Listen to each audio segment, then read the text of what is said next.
Alright, Assalamualaikum semua. Saya dengan Haji Zul. Ada cerita best. Assalamualaikum semua. Saya ni kan orang kata kaki gok. Jadi tu yang jumpa member ni yang dia selalu promote Alora ni kan. Dia selalu pakai apa tahu? Dia pakai Alora tu kemudian dia pakai seluar pendek. Orang akan tanya, kau pakai apa ni kan? So sejak dari itulah kita mula pakai, kita rasa sedap lah. Tak rasa letih kan, terasa cegah je kan.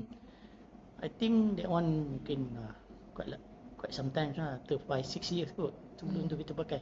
Tapi yang jadi masalahnya lepas 2-3 tahun ni, lepas si pencen kan, kita dah mula kita lupa dah pasal Alora pen ni.